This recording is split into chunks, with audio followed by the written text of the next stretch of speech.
Benjamin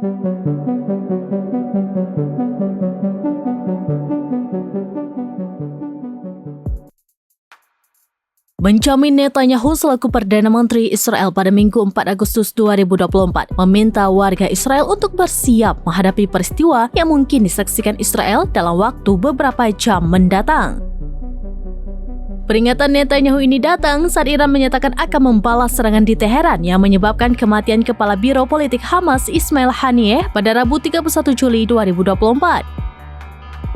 Netanyahu berkata bahwa dalam beberapa tahun terakhir dan bahkan dalam beberapa minggu terakhir, Israel telah bersiap menghadapi kemungkinan serangan langsung dari Iran. Sistem pertahanan yang Israel miliki telah dikerahkan dan mereka siap menghadapi skenario apapun, baik dalam pertahanan atau serangan terhadap negara Israel kuat, tentara Israel kuat, dan rakyatnya kuat. Dia menambahkan bahwa pihaknya menghargai sikap Amerika Serikat yang mendukung Israel serta dukungan dari Inggris, Prancis, dan banyak negara lainnya.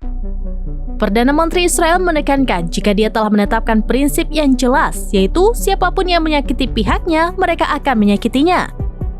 Pihaknya akan melindungi diri dari ancaman apapun dan kami akan melakukan dengan tenang dan penuh tekad.